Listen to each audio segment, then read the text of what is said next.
গ্রীষ্মের এক শান্ত সকালে গৌতম বুদ্ধ শ্রাবস্তির জেতবনে ভিক্ষুদের সঙ্গে ধর্ম উপদেশ দিচ্ছিলেন। আশেপাশে ভক্ত ও শিষ্যরা বসে মনোযোগ দিয়ে তার বাণী শুনছিল। ঠিক তখনই দূর থেকে এক নারীর কান্নার আওয়াজ আসতে লাগলো।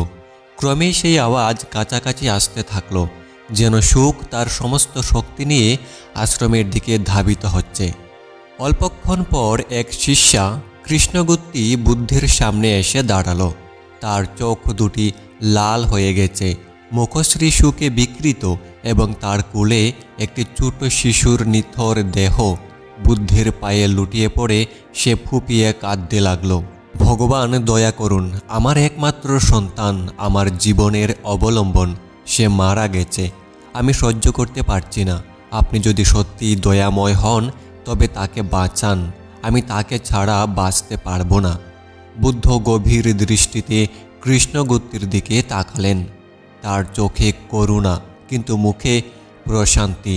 আশেপাশে উপস্থিত অন্য ভিক্ষু এবং শিষ্যরাও শোকার্ত নারীকে দেখে বেদনার্ত হয়ে উঠলেন। কারো মুখে কোনো কথা নেই। কৃষ্ণগুত্তি তখনও কাঁদছিল। সে বলল, ভগবান, আমি জানি আপনি অসাধারণ ক্ষমতা সম্পন্ন। আপনার আশীর্বাদে বহু মানুষ রোগমুক্ত হয়েছে, বহুজন মোক্ষ লাভ করেছে। দয়া করে আমার সন্তানকেও ফিরিয়ে দিন। আমি যে কোনো মূল্য দিতে রাজি আছি। বুদ্ধ তখনও শান্ত, ধৈর্যশীল। তিনি জানতেন, শোক যখন হৃদয়ে প্রবল হয় তখন কোনো যুক্তি তা সহজে প্রশমিত করতে পারে না। তাই সরাসরি সত্য বলার পরিবর্তে তিনি তাকে এমন এক পথ দেখানোর সিদ্ধান্ত নিলেন যা তাকে নিজেই উপলব্ধির দিকে নিয়ে যাবে। তিনি কোমল স্বরে বললেন, কৃষ্ণগুত্তি, আমি তোমার সন্তানের জন্য একটি উপায় বলে দিতে পারি, কিন্তু তার আগে তোমাকে একটি কাজ করতে হবে। কৃষ্ণগুত্তি উৎসাহিত হয়ে উঠে বসে বলল, বলুন ভগবান, আমি যে কোনো কিছু করতে রাজি। বুদ্ধ বললেন, তুমি শহরে গিয়ে এমন একটি পরিবার খুঁজে বের করো যেখানে কখনো কোনো মৃত্যু ঘটেনি। সেই বাড়ি থেকে এক মুঠো সরষে নিয়ে আমার কাছে এসো। তখন আমি তোমার সন্তানের জন্য কিছু করতে পারবো। কৃষ্ণগুত্তির চোখে আবার আশার আলো জ্বলে উঠল। সে ভাবল, নিশ্চয়ই এমন একটি বাড়ি খুঁজে পাওয়া সম্ভব হবে। দ্রুত উঠে দাঁড়িয়ে সে সন্তানের নিথর দেহ বুকে চেপে আশ্রম থেকে বেরিয়ে পড়ল। কিন্তু সে তখনও জানত না যে পথ সে ধরেছে সেই পথই তাকে এক চিরন্তন সত্যের মুখোমুখি দাঁড় করিয়ে দেবে। গৌতম বুদ্ধের কথায় কৃষ্ণগুত্তির মনে নতুন আশার সঞ্চার হলো। সে ভাবল, নিশ্চয়ই এমন একটি পরিবার আছে যেখানে কখনো মৃত্যু হয়নি। তার সন্তানকে ফিরে পাওয়ার আকাঙ্ক্ষায় সে দ্রুত গ্রামের দিকে রওনা দিল।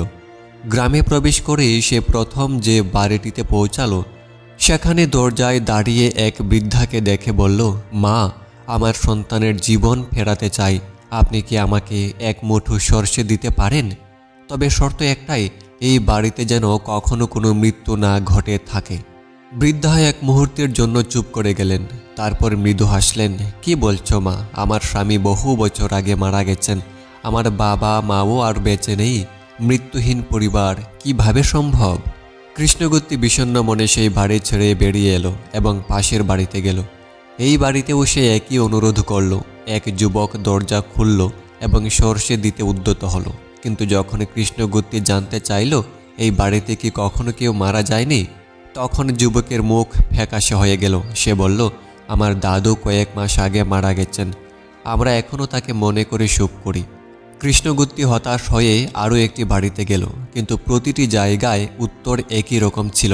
কেউ স্বামী হারিয়েছে, কেউ স্ত্রী, কেউ বা বাবা মা, এমনকি কিছু বাড়িতে শিশুদেরও মৃত্যু ঘটেছে।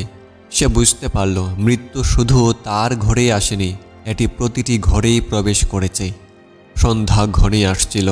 দিনের আলো ম্লান হয়ে গিয়েছিল, কিন্তু কৃষ্ণগুত্তির অন্তরের আলো একটু একটু করে উজ্জ্বল হচ্ছিল। সে এক গাছের নিচে বসে গভীর চিন্তায় মগ্ন হলো। সকালে যে আশা নিয়ে সে বের হয়েছিল এখন তা ধীরে ধীরে ফিকে হয়ে আসছে। এক অনিবার্য সত্য ধীরে ধীরে তার মনে প্রবেশ করতে লাগলো। মৃত্যু অমোঘ, এটি সকলের জন্য সমান। তবুও সে আশা ছাড়তে পারল না। ভাবল, হয়তো আমি এখনও এমন একটি পরিবার খুঁজে পাইনি যেখানেই সত্যি কেউ মারা যায়নি। আরও খুঁজতে হবে। সে আবার রওনা দিল, কিন্তু এবার তার পদক্ষেপে ছিল এক অজানা দ্বিধা। তার হৃদয়ের গভীরে কিছু একটা বদলাতে শুরু করেছিল। কৃষ্ণগুপ্তি ক্লান্ত শরীর নিয়ে গ্রাম থেকে গ্রামান্তরে হাঁটছিল। প্রতিটি বাড়িতেই সে একই প্রশ্ন করছিল, এই বাড়িতে কি কখনো কেউ মারা যায়নি? যদি তাই হয় তবে আমাকে এক মুঠো সর্ষে দিন। প্রত্যেকেই সর্ষে দিতে প্রস্তুত ছিল, কিন্তু যখনই সে জানতে চাইতো এই বাড়িতে কি মৃত্যু কখনো প্রবেশ করেনি, তখনই প্রত্যেকেই এক মুহূর্ত চুপ হয়ে যেত। তারপর দীর্ঘ শ্বাস ফেলে বলতো, না মা, আমাদের গড়েও আপনজনরা মারা গেছে, আমাদেরও সুখ সইতে হয়েছে। মৃত্যুর ছায়া সর্বত্র। একটি বাড়িতে সে গেল, যেখানে এক তরুণী দরজা খুলল। কৃষ্ণগুপ্তি তার কাছে সর্ষে চাইল এবং একই প্রশ্ন করল।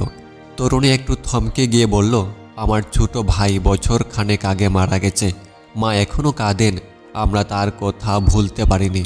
কৃষ্ণগুপ্তি নির্বাক হয়ে গেল। ছোট ভাই, তার মতোই একটি শিশু। সে পরের বাড়িতে গেল। সেখানে এক বৃদ্ধ তাকে বললেন, মা, এই পৃথিবীতে কেউই চিরকাল বেঁচে থাকে না। আমি আমার বাবা মাকে হারিয়েছি, আমার স্ত্রীকেও একদিন আমাকেও যেতে হবে। একটি বাড়িতে সে প্রবেশ করলো যেখানে আনন্দের শব্দ আসছিল। ভাবল হয়তো এই বাড়িতে এখনও কেউ মারা যায়নি। কিন্তু বাড়ির কর্তা বললেন, আমরা আনন্দ করছি কারণ আজ আমাদের সন্তানের জন্মদিন, কিন্তু এই খুশির মধ্যেও আমাদের দুঃখ আছে। আমার বড় ছেলে বছর 5 আগে মারা গেছে, সেই ক্ষত এখনও শুকায়নি। দিন গড়িয়ে সন্ধ্যা নামল। কৃষ্ণগুপ্তি ক্লান্ত হয়ে পড়ল, কিন্তু তার হৃদয়ে এক নতুন উপলব্ধি জন্ম নিতে লাগলো। সে ভাবল, আমি ভেবেছিলাম শুধু আমি একা এই দুঃখ বহন করছি, কিন্তু এখন বুঝতে পারছি এই পৃথিবীতে কেউই শোক মুক্ত নয়, প্রত্যেকেই কাউকে না কাউকে হারিয়েছে।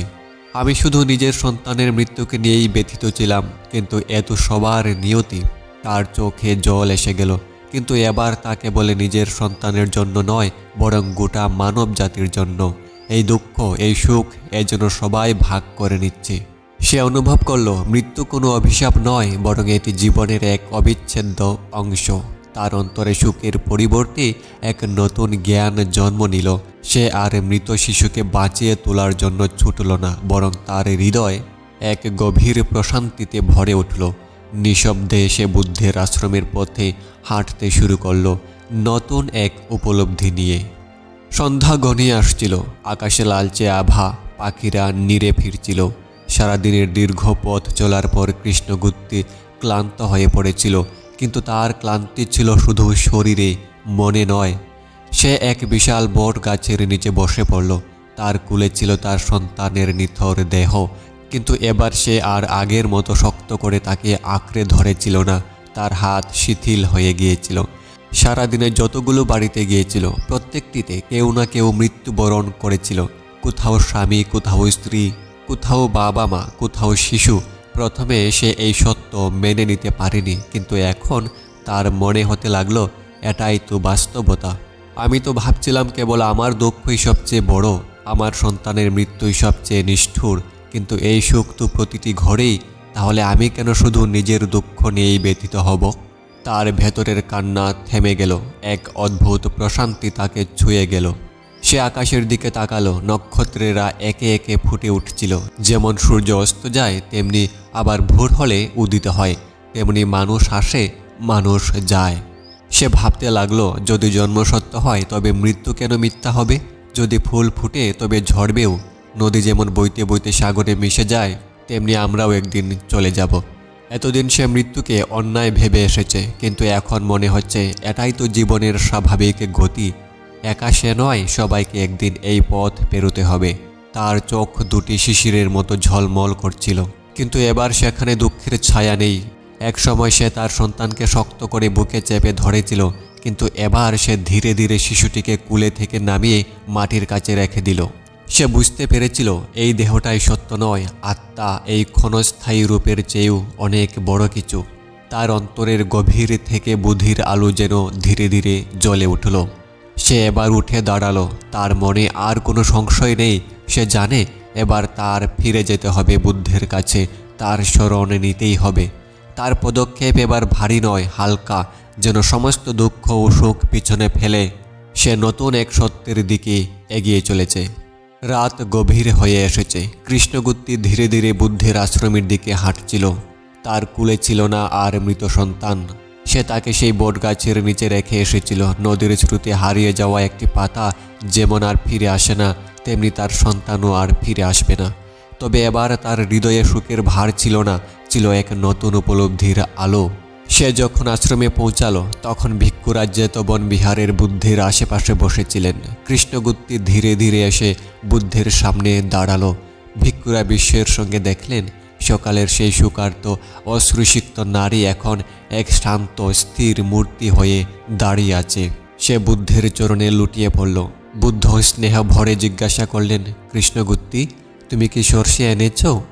কৃষ্ণগুত্তি এক লম্বা শ্বাস নিয়ে বলল, ভগবান, আমি আজ পুরো গ্রাম ঘুরে বেরিয়েছি, অনেক বাড়িতে গিয়েছি, কিন্তু এমন একটি বাড়িও পাইনি যেখানে মৃত্যু প্রবেশ করেনি। আমি বুঝেছি আমার সন্তান একা নয়, মৃত্যু আমাদের সবার জীবনেরই একটি অংশ। বুদ্ধ মৃদু হেসে বললেন, ঠিক তাই কৃষ্ণগুত্তি, এই জগতে জন্মগ্রহণ করা মাত্রই মৃত্যু আমাদের সঙ্গী হয়ে যায়। যেমন গাছের পাতা শুকিয়ে ঝরে পড়ে, তেমনি দেহ একদিন নিশ্চিহ্ন হয়ে যায়। কিন্তু যারা এই সত্য বুঝতে পারে তারাই মুক্তির পথে এগিয়ে যেতে পারে। কৃষ্ণগুত্তি বলল, আমি সুখ করেছিলাম, কারণ আমি ভাবতাম কেবল আমার সন্তানই মারা গেছে। আমি চাইতাম আপনি তাকে ফিরিয়ে দিন, কিন্তু আজ আমি বুঝেছি আমি শুধু একজন মায়ের চোখে দেখছিলাম। আমি সত্যকে দেখতে পারিনি, কিন্তু এখন আমি বুঝতে পেরেছি জীবন মৃত্যু দুটোই অবশ্যম্ভাবী। বুদ্ধ বললেন, হ্যাঁ, যেমন নদীর জল কখনো থেমে থাকে না, তেমনি জীবনও চলমান। যদি তুমি এই সত্য উপলব্ধি করো তাহলে আর শোক তোমাকে ছুঁতে পারবে না। কৃষ্ণগুত্তি গভীর প্রশান্তিতে মাথা নিচু করল। তার হৃদয়ে এক অদ্ভুত মুক্তির অনুভূতি জাগছিল। এতদিন সে সুখকে আঁকড়ে ধরেছিল, কিন্তু এখন সে বুঝতে পেরেছে শোক কিছু নয়, শুধু অজ্ঞতার ছায়া। সে বলল, ভগবান, আমি আর মোহের বন্ধনে থাকতে চাই না, আমি কি আপনার শিষ্যা হতে পারি? বুদ্ধ করুণা ভরে বললেন, তুমি সত্য উপলব্ধি করেছ কৃষ্ণগুত্তি, তাই এখন তুমি সত্য পথে চলতে পারবে। এসো, শরণ নাও। কৃষ্ণগুত্তি আর পিছনে তাকালো না। সে এবার নতুন এক জীবনের পথে পা বাড়ালো, যে জীবন শুধু সুখ ও মোহের নয়, বরং উপলব্ধি ও শান্তির। কৃষ্ণগুত্তি বুদ্ধের চরণে বসে রইল, যেন সে এই মুহূর্তটিকে গভীরভাবে উপলব্ধি করতে চায়। তার চোখে জল ছিল, কিন্তু এবার সে কান্না করছিল না। সেই অশ্রুতে আর আকুলতা ছিল না, ছিল কেবল মুক্তির স্পর্শ। বুদ্ধ ধীর কণ্ঠে বললেন, কৃষ্ণগুত্তি, তুমি আজ এক গুরুত্বপূর্ণ সত্য উপলব্ধি করেছ। তুমি বুঝতে পেরেছ যে শোক কেবল তোমার নয়, এটি সকলেরই। এই জগতে যা কিছু জন্মায় তা একদিন বিনাশও হবে, এটি প্রকৃতির নিয়ম। বুদ্ধ তার শিষ্যদের দিকে তাকিয়ে বললেন, বুদ্ধিমানেরা শোককে বুঝতে পারে, আর অজ্ঞানেরা শোকে ডুবে থাকে। যে ব্যক্তি মৃত্যু নিয়ে চিন্তা করে কিন্তু জন্মের প্রকৃতিকে বুঝে না, সে শোক থেকে মুক্ত হতে পারে না। তিনি কৃষ্ণগুত্তির দিকে তাকিয়ে জিজ্ঞাসা করলেন, তুমি কি এখনও তোমার সন্তানকে ফিরিয়ে আনতে চাও? কৃষ্ণগুত্তি শান্ত স্বরে বলল, ভগবান, আমি বুঝেছি যে আমার সন্তান আর ফিরবে না, এবং আমি আর চাইও না, কারণ আমি বুঝেছি সে যেমন এসেছে তেমনি চলে গেছে। আমি শুধু তার দেহকেই ধরে রাখতে চেয়েছিলাম, কিন্তু সে তো দেহের বাইরেও কিছু। আমি ভুলে গিয়েছিলাম যে সে প্রকৃতিরই একটি অংশ ছিল, যেমন আমি নিজেও। বুদ্ধ বললেন, কৃষ্ণগুত্তি, যারা মৃত্যুকে ভয় পায় এবং সুখকে আঁকড়ে ধরে তারা মোহে আবদ্ধ থাকে, কিন্তু যারা এই সত্য উপলব্ধি করে যে জন্ম ও মৃত্যু উভয়ই অবশ্যম্ভাবী, তারা মুক্তির পথে এগিয়ে যায়। তুমি এখন সেই পথেই পা রেখেছ। কৃষ্ণগুত্তি বলল, ভগবান, আমি এতদিন এই মোহের অন্ধকারে ছিলাম, কিন্তু আজ আমার চেতনা খুলে গেছে। আমি জানি আমি একা নই, আমি চাই আপনাকে অনুসরণ করতে, আপনার শিষ্যা হতে। বুদ্ধ করুণা ভরে মাথা নাড়লেন, তুমি ইতিমধ্যেই মুক্তির পথে পা রেখেছ কৃষ্ণগুত্তি। যখন কেউ সত্য উপলব্ধি করে তখনই সে প্রকৃত শরণ নেয়। কৃষ্ণগুত্তি একবার পেছনে তাকালো। তার মনে পড়ল সেই শিশু যে তার কুলে ছিল, কিন্তু এবার তার মনে হলো সে তাকে হারায়নি, বরং সে তাকে নতুনভাবে বুঝেছে। তার হৃদয়ের শূন্যতা জ্ঞানের আলোয় পূর্ণ হলো। বুদ্ধ বললেন, সুখকে রূপান্তর করো কৃষ্ণগুত্তি। সুখ যদি তোমাকে দুর্বল করে তবে তুমি মোহে আবদ্ধ হবে, কিন্তু সুখ যদি তোমাকে জ্ঞানের পথে নিয়ে যায় তবে তুমি মুক্ত হবে। কৃষ্ণগুত্তি এবার উঠে দাঁড়ালো। তার অন্তরে প্রশান্তির এক নতুন অনুভূতি। সে জানত সে এখন আর আগের কৃষ্ণগুপ্তি নেই, সে এক নতুন পথে যাত্রা শুরু করেছে, সেই পথ যেখানে সুখ নেই, শুধু উপলব্ধি আছে। ভোরের সূর্য উঠতে শুরু করেছে। কৃষ্ণগুপ্তি বুদ্ধের চরণে নত হয়ে বসে আছে। তার অন্তরে আর কোনো ভার নেই, চোখের কোণে অশ্রু থাকলেও তা দুঃখের নয়, বরং এক নতুন উপলব্ধির প্রতিফলন। বুদ্ধ বললেন, কৃষ্ণগুপ্তি, তুমি আজ সত্য উপলব্ধি করেছ, তুমি বুঝতে পেরেছ জন্ম ও মৃত্যু একে অপরের সাথে অবিচ্ছেদ্যভাবে জড়িত।